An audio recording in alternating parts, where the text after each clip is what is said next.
Hello everyone, welcome back to my channel Way to Commerce. So topic for this class is kinds of contract. Okay, so the first is valid contract. A valid contract is an agreement enforceable by law. An agreement becomes enforceable by law when all the essential elements of a valid contract are present.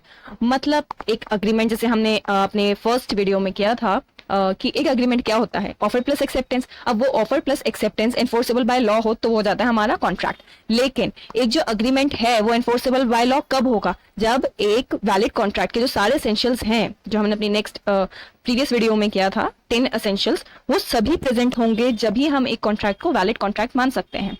So these are the 10 essentials of a valid contract. अगर ये सभी होंगे 10 के 10 satisfy होंगे तो ही हमारा contract valid माना जाएगा. अगर एक भी अनसेटिस्फाइड रह जाता है तो वो हमारा वैलिड कॉन्ट्रैक्ट नहीं होगा. So the next is voidable contract.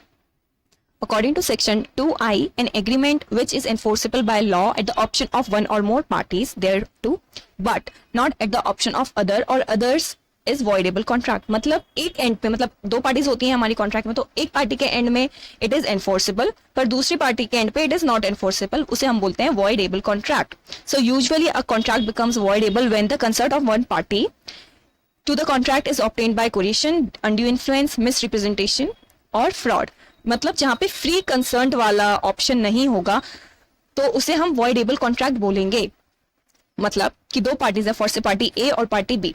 Party ए ने पार्टी बी को बोला कि अगर आपने मुझे अपना घर नहीं बेचा तो मैं आपके बच्चे को मार दूंगा. मतलब उसको थ्रेटनिंग करके उसका कंसर्न लिया है. ठीक है, तो सिर्फ दो पार्टीज को पता है, लॉ को तो पता नहीं इसका कंसर्न कैसे लिया गया है. तो this is voidable contract. Voidable contract कब होगा? जिस पार्टी के साथ थ्रेटनिंग हुई है, बी के साथ हुआ है ना कि अगर आपने मेरे को घर नहीं बेचा तो मैं आपके बच्चे को मार दूंगा. ठीक है, तो बी के पास ऑप्शन है कि इस कॉन्ट्रैक्ट को इस कॉन्ट्रैक्ट का केस लेके जाए कोर्ट में और वहां पे जाके बोले कि मेरे साथ जोर जबरदस्ती करके मेरा कंसर्न लिया गया है, फिर ये वॉइडेबल कॉन्ट्रैक्ट हो जाएगा. लेकिन अगर बी ने ये अपनी जो उसके पास एक राइट है इसको उसने एक्सरसाइज नहीं किया, फॉर से वो थ्रेटनिंग से डर गया, उसने घर बेच दिया और इसको अपना फर्दर आगे नहीं लेके गया, मतलब कोर्ट में नहीं लेके गए कि मेरे साथ जोर जबरदस्ती हुई है इसका कंसर्न लेने के लिए, तो ये वैलिड कॉन्ट्रैक्ट ही माना जाएगा.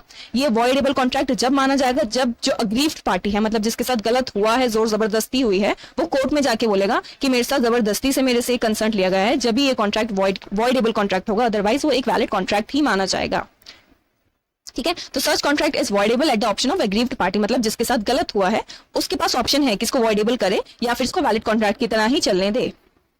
बट एग्रीव पार्टी को जो है ये जो ऑप्शन है ना रिजेक्टिंग द कॉन्ट्रैक्ट, उसे विद इन द एक रीजनेबल टाइम के अंदर ही कोर्ट में जाना पड़ेगा. अगर उस टाइम के बाद गया तो मतलब उस टाइम के बाद गया कोर्ट में लेके कि मेरा जो कॉन्ट्रैक्ट है ये जोर जबरदस्ती से हुआ, तो वहां पे उसकी वैलिडिटी नहीं रहेगी.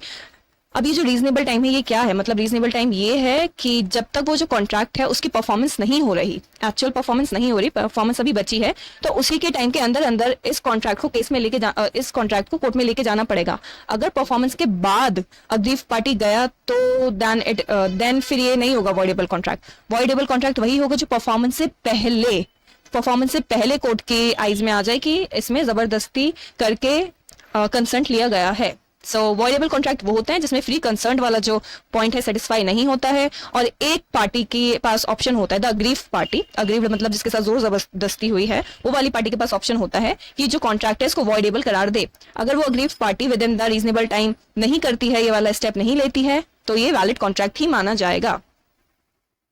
एग्जाम्पल देखते हैं. A threatened to shoot B if he does not sell his new Bajaj bike to A for 22,000. B agree, तो फिर ये कॉन्ट्रैक्ट क्या है? कोरेशन से थ्रेटनिंग के थ्रू लिया गया है कि अपनी बजाज मोटर बाइक मेरे को नहीं दी तो आई विल किल यू. ठीक है, the next is P intended to deceive Q falsely present that 500 quintal of indigo are made annually at P's factory, thereby induce Q to buy the factory. मतलब P ने Q को बोला कि जो मेरी factory है यहाँ पे हर साल 500 क्विंटल इंडिगो प्रोड्यूस होता है. ठीक है, लेकिन ये झूठ बोला उसने, तो this is case of fraud. झूठ बोल के वो अपनी फैक्ट्री बेचा है और क्यों ने उसकी फैक्ट्री खरीद ली सिर्फ इसी पॉइंट पे कि हर साल 500 क्विंटल इंडिगो इसकी फैक्ट्री में प्रोड्यूस हो रहा है. तो this is voidable contract. Q के पास ऑप्शन है कि ये जाके बोले कोर्ट में कि मुझे पी ने झूठ बोल के ये फैक्ट्री सेल करी है। So this is all about voidable contract. So next is void contract. Void means not binding by in the law, मतलब जो लॉ में जो लॉ हमारा अप्रूव नहीं करता है, ठीक है। So a contract which ceases to be enforceable by law becomes void when it ceases to be enforceable. मतलब जो वॉइड कॉन्ट्रैक्ट वो कॉन्ट्रैक्ट्स होते हैं जो स्टार्टिंग में तो वैलिड होते हैं, ठीक है, लेकिन ड्यू टू सम सर्कमस्टांसेस उनका परफॉर्मेंस नहीं हो पाता है। कुछ रीजंस ऐसे क्रिएट हो जाते हैं जो हमारा जो वैलिड कॉन्ट्रैक्ट है उसकी परफॉर्मेंस हम नहीं कर पाते हैं, तो उसे हम बोलते हैं वॉइड कॉन्ट्रैक्ट। मतलब ओरिजिनली जब हमारा कॉन्ट्रैक्ट में हम आते हैं तो उस टाइम पे at the time of creation of contract valid होता है कॉन्ट्रैक्ट, लेकिन फिर कुछ सिचुएशंस ऐसी जनरेट हो जाती हैं जो कॉन्ट्रैक्ट हम परफॉर्म नहीं कर पाते, ठीक है, इनवैलिड हो जाता है, तो उसे बोलते हैं void contract. For example A और बी का कॉन्ट्रैक्ट हुआ कि we will marry each other, लेकिन बिफोर द मैरिज ए क्या होता है, लूनाटिक हो जाता है, पागल हो जाता है, मैड हो जाता है, ठीक है। तो अब मतलब वो अनसाउंड माइंड का हो गया। तो पहले जब इन्होंने कॉन्ट्रैक्ट किया था टू मैरी ईच अदर, दोनों साउंड माइंड के थे, तो उस टाइम पे वैलिड था, लेकिन जैसे ही A goes mad before the performance of the contract, तो ये हो जाएगा वॉइड कॉन्ट्रैक्ट, ठीक है। मतलब जब हमारा क्रिएट हुआ है कॉन्ट्रैक्ट, अब जब परफॉर्मेंस होनी है फाइनल, उसके बीच में अगर कोई ऐसा सर्कमस्टांस क्रिएट हो जाता है जिससे हमारी परफॉर्मेंस नहीं हो पाती है, तो उसे वॉइड कॉन्ट्रैक्ट बोलेंगे, ठीक है। तो वैलिड कॉन्ट्रैक्ट ही वॉइड कॉन्ट्रैक्ट होता है, वो वाले वैलिड कॉन्ट्रैक्ट जिनका performance due to certain reason नहीं हो पाता, वो हमारे वॉइड कॉन्ट्रैक्ट्स हो जाते हैं। ओके, एक और एग्जांपल देखते हैं। A agrees to sell B 100 bags of wheat at 1650 per bag. Before the delivery, government bans private trading in wheat. मतलब पहले तो एग्रीमेंट हो गया दोनों के बीच में कि 100 बैग ऑफ व्हीट का सेल होगा, लेकिन गवर्नमेंट ने क्या करा, मीन वाइल बैन लगा दे कि प्राइवेट ट्रेडिंग व्हीट की नहीं होगी, व्हीट जो है सिर्फ और सिर्फ गवर्नमेंट को सेल किया जाएगा, देन फर्दर गवर्नमेंट सेल करेगी। तो ये कॉन्ट्रैक्ट पहले तो जिस टाइम पे इन्होंने कॉन्ट्रैक्ट बनाया था जब तो वैलिड था, लेकिन जैसे ही गवर्नमेंट का एक न्यू पॉलिसी आया जिसकी वजह से ये वाला कॉन्ट्रैक्ट परफॉर्म नहीं हो सकता, तो ये हो जाएगा हमारा void contract. Next is void agreement. So an agreement not enforceable by law is said to be void. ठीक है, देखो हमारा जो void contract था वो पहले तो स्टार्टिंग में it was valid, लेकिन due to some reasons, some circumstances जिसकी वजह से हम दोबारा उसको परफॉर्म नहीं कर सकते, तो वो void contract हो जाता है। लेकिन जो void agreement है वो मतलब स्टार्टिंग से ही void होते हैं, they are void from beginning। जो भी उसके अग्रीमेंट जब वो लोग बनाते हैं ना दोनों पार्टीज, ठीक है, सो उसी टाइम पे वहां पे they don't give rise to any legal consequences, मतलब स्टार्टिंग में ही उसमें कोई लीगल कॉन्सिक्वेंसेज नहीं है, तो वो हमारा वॉइड अग्रीमेंट होगा। There is absence of 1 or 2 element of a valid contract, मतलब जो हमारे 10 एलिमेंट एसेंशियल एलिमेंट है ना उसमें से कोई भी 1 या फिर एक से ज्यादा चीज नहीं होगी तो हम उसे वॉइड अग्रीमेंट बोलेंगे। जो हमारे 10 एसेंशियल एलिमेंट्स थे ना वैलिड कॉन्ट्रैक्ट के, उसमें से कोई भी एक चीज सेटिस्फाई नहीं होगी तो हम उस कॉन्ट्रैक्ट को वॉइड अग्रीमेंट बोलेंगे, ठीक है ना। लेकिन अगर 10 की 10 सेटिस्फाइड हो गई तो वैलिड कॉन्ट्रैक्ट हो गया, लेकिन वैलिड कॉन्ट्रैक्ट बाद में कुछ सर्कमस्टांसेस की वजह से परफॉर्म नहीं हो पाया तो वो वहां पे होगा वॉइड कॉन्ट्रैक्ट। स्टार्टिंग से जब कोई भी चीज परफॉर्म नहीं कर सकता, कोई एक सेटिस्फाई नहीं हो सकता पॉइंट, तो हो जाएगा वॉइड अग्रीमेंट।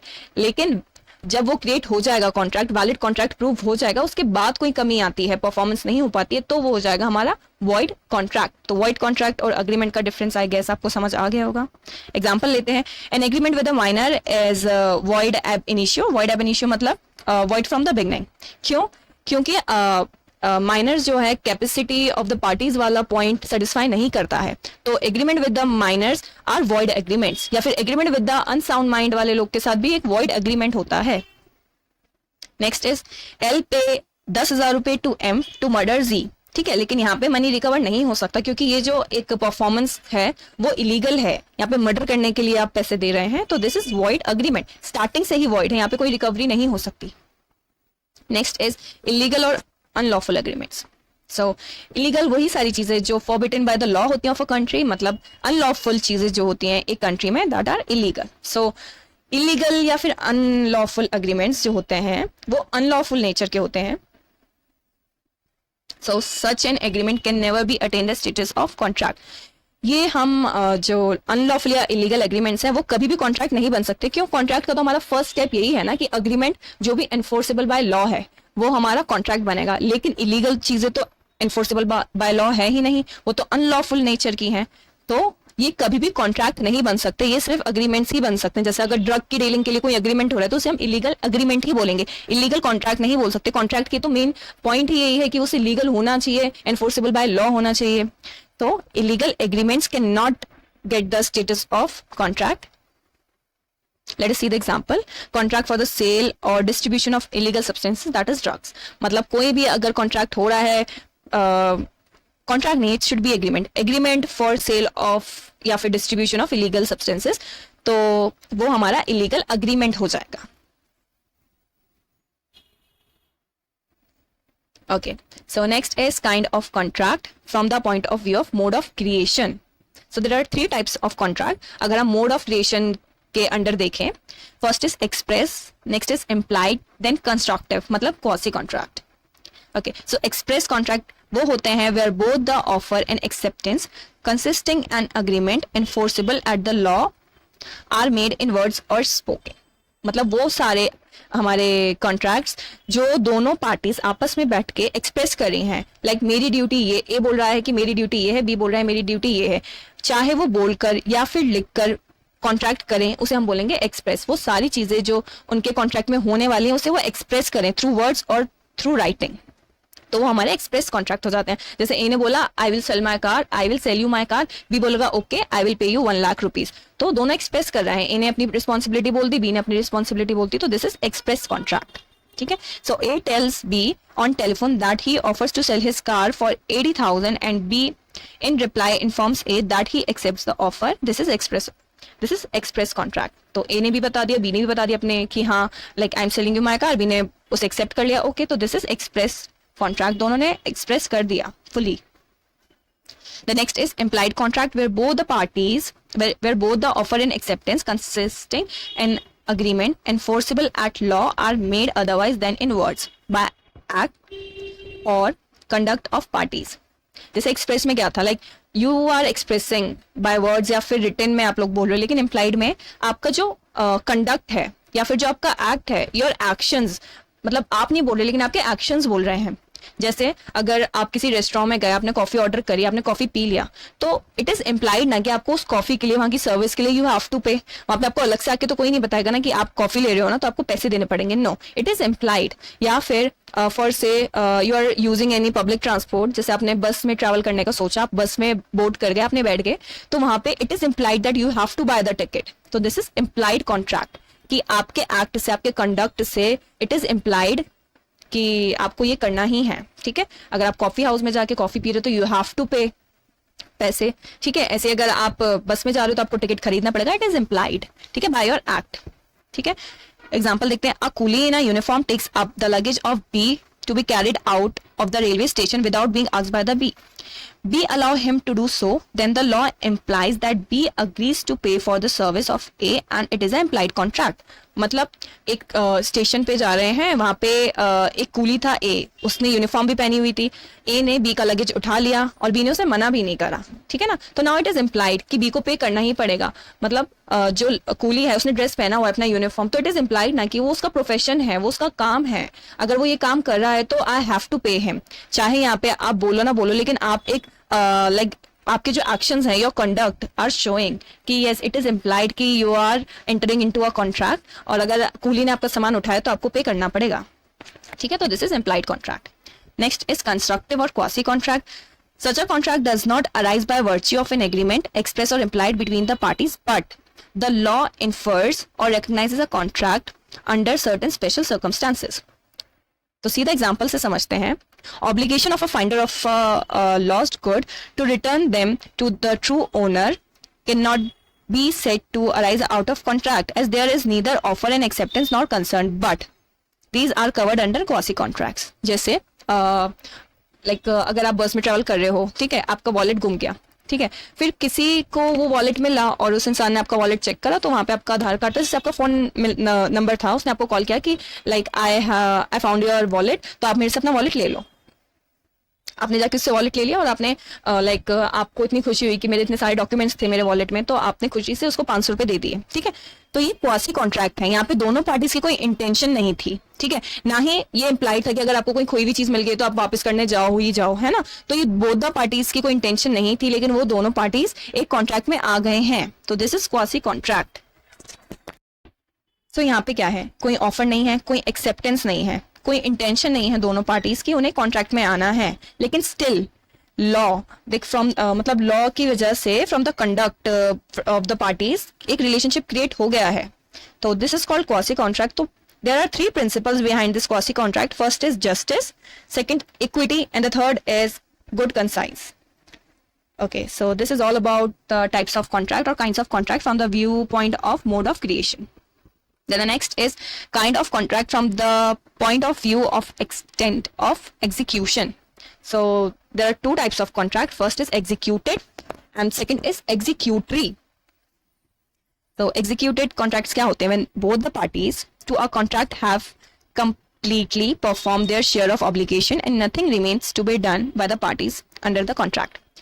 मतलब दोनों पार्टीज की जो परफॉर्मेंस थी, उन्होंने एक कॉन्ट्रैक्ट बनाया, एक पार्टी ने बोला कि मैं अपना कार सेल करूंगा, दूसरे ने बोला मैं आपको पैसे दूंगा, ठीक है, दोनों की रिस्पॉन्सिबिलिटीज थी, दोनों ने परफॉर्म कर दी, तो दिस इज एग्जीक्यूटेड, दोनों एंड पे एग्जीक्यूट हो गया है, दिस इज कॉल्ड एग्जीक्यूटेड, ठीक है। जब दोनों पार्टीज की जो परफॉर्मेंस थी उन्होंने कंप्लीटली परफॉर्म कर दी, तो this is called executed contract. When a bookseller sells a book on cash payment, it is an executed contract because both the parties have done what they were to do under the contract. आप कहीं book shop पे book लेने गए, आपने book ले ली और सामने uncle को आपने पैसे दे दिए, तो दिस इज एग्जीक्यूटेड कॉन्ट्रैक्ट। आपकी जो रिस्पॉन्सिबिलिटीज थी आपने एग्जीक्यूट कर दी ऑन द स्पॉट। या फिर अगर आपने कोई कॉन्ट्रैक्ट बनाया और आपने सोचा कि 1 महीने बाद हमें ये कंप्लीट करना है और 1 महीने बाद आप उसे एग्जीक्यूट कर रहे हो, आपकी जो भी रिस्पॉन्सिबिलिटीज थी आपने कंप्लीट कर दी हैं, तो this is called executed contract.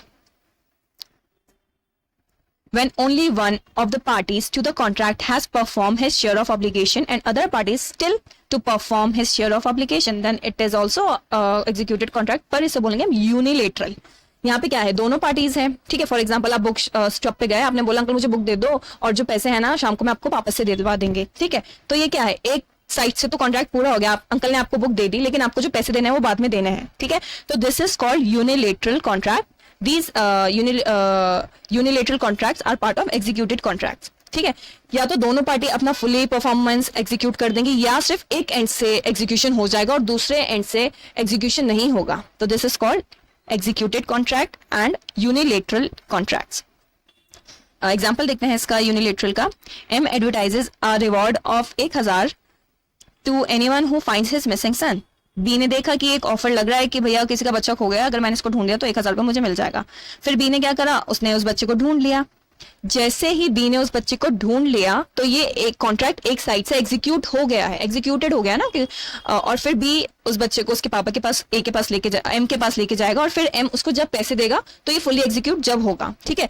लेकिन बी ने बच्चे को ढूंढ लिया, फर्स्ट पार्ट वहीं पे कंप्लीट हो गया, तो this is unilateral contract. M को अभी उसकी परफॉर्मेंस करना बाकी है, एक साइड से परफॉर्मेंस कंप्लीट हो गई है तो उसे बोलेंगे यूनिलेटरल, अगर दोनों साइड से कंप्लीट हो गई है तो उसे बोलेंगे एग्जीक्यूटेड, ठीक है। नाउ देखते हैं एग्जीक्यूटरी।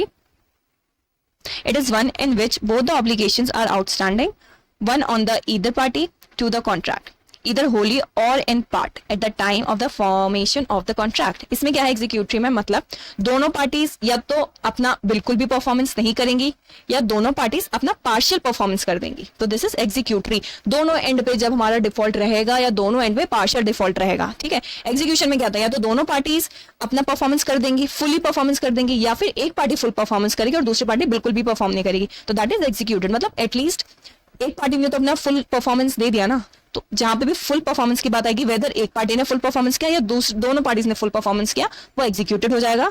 लेकिन जहां पे पार्शियल परफॉर्मेंस हुआ है बोथ द पार्टीज की तरफ से या बिल्कुल भी परफॉर्मेंस नहीं हुआ है दोनों पार्टीज की तरफ से, तो वो एग्जीक्यूटरी कॉन्ट्रैक्ट्स हो जाएगा। एग्जाम्पल लेते हैं, ए और बी के बीच में एक सेल्स कॉन्ट्रैक्ट हुआ, ठीक है, हाउस सेल करने का। तो ए ने बोला कि भाई अभी ना मेरे पास हमारा जो कॉन्ट्रैक्ट हुआ था 1 करोड़ का, मेरे पास 1 करोड़ रुपए नहीं है, 50 लाख रुपए है, मैं आपको 50 लाख दे देता हूँ। बी बोलेगा ठीक है, मैं अभी आपको घर का पोजीशन दे देता हूँ, लेकिन जो पेपर वर्क है ना, जब मेरे को फुल अमाउंट मिल जाएगा मैं सिर्फ जब ही करूंगा। ठीक है, तो दोनों पार्टी से पार्शियल परफॉर्मेंस हो गया।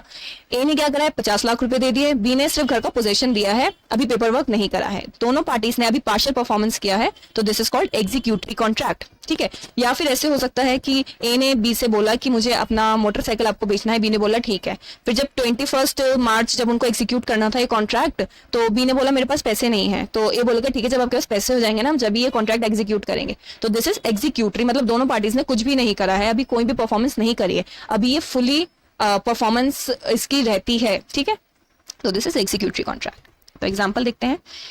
M promises to sell his car to N for 1 lakh cash down, but N pays only 10,000 rupees as earnest money and promises to pay the balance on next Sunday. On the other hand, M gives the possession of the car to the N and promises to execute the sell deed on receipt of the full amount. मतलब यहाँ पे एक ने बोला कि मैं आपको car cell कर रहा हूँ, दूसरा बोला ठीक है, लेकिन जब पेमेंट का टाइम आया तो बायर ने सिर्फ 10,000 रुपीज ही दिए। ठीक है, तो फिर सेलर भी बोला कि आप अभी पोजीशन ले लो, लेकिन पेपर वर्क हम बाद में करेंगे, फुल सेटलमेंट बाद में करेंगे। तो दिस इज एग्जीक्यूटरी।